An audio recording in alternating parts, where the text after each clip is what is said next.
বেগম খালেদা জিয়া না থাকলে মন্ত্রিত্বের স্বাদ পেতেন। একটা তো স্বৈরাচার ফ্যাসিবাদ আমরা অতিক্রম করেছি, আবার যেন কোনো ফ্যাসিবাদ কায়েম না হয় এই কারণে সোহেলকে ধানের শীষে ভোট দিতে হবে।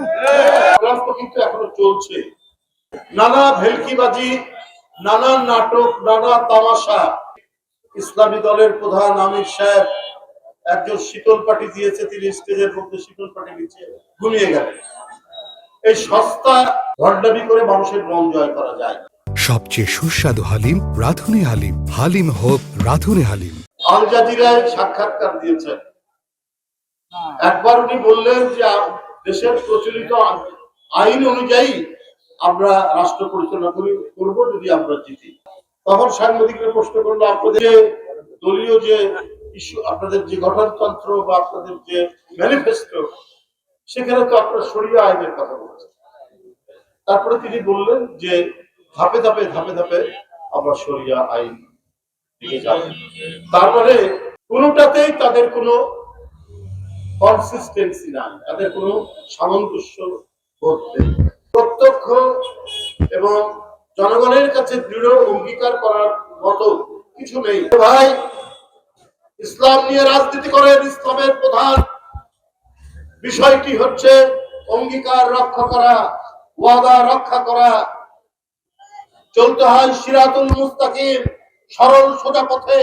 আপনি আমির সাহেব, আপনাকে দেখছি আপনি যখন যেটা সুবিধা মনে করছেন, কোন পথ দিয়ে, কোন রাস্তা দিয়ে, কোন গলি দিয়ে ঢুকলে পরে ক্ষমতায় যাওয়া যাবে, এর জন্য আপনি দিন রাত কাজ করছেন।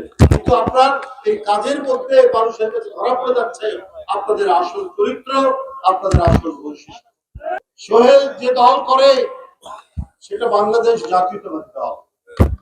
এই দলের ঐতিহ্য আছে, এর প্রতিষ্ঠাতা ৭১-এর স্বাধীনতার ঘোষক, এর প্রতিষ্ঠাতা ৭ই নভেম্বরের ঘোষণার ৭ই নভেম্বরে তিনি যখন রাষ্ট্র ক্ষমতার পদপ্রদীপের আলোয় যখন আসছেন, তখন তিনি উন্মুক্ত করে দিলেন গণতান্ত্রিক সমস্ত ব্যবস্থা, সমস্ত রাজনৈতিক দলকে উন্মুক্ত করে দিলেন, খবরের কাগজ পড়ার অধিকার উন্মুক্ত করে দিলেন, মানুষের সকল অধিকারকে তিনি প্রতিষ্ঠা করলেন। টেলিভিশন খুললেই দেখতে পাই বিষোদ্গার করছেন, বিএনপির চেয়ারম্যান সাহেবের বিরুদ্ধে নানা কথাবার্তা বলছে।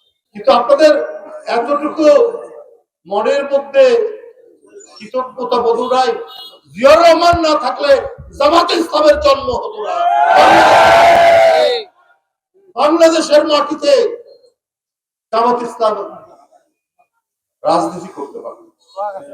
দেশনেত্রী বেগম খালেদা জিয়া না থাকলে মন্ত্রিত্বের স্বাদ পেতেন।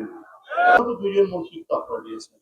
এখন বলেন সেই আল জাজিরার সাক্ষাৎকারে যে না, মেয়েরা আসতে পারবে, এমপি টেমপি হতে পারবে, কিন্তু সর্বোচ্চ পদে যেতে পারবে না, মানে জামাতের আমির হতে পারবে না, রাষ্ট্রের প্রধান হতে পারবে না,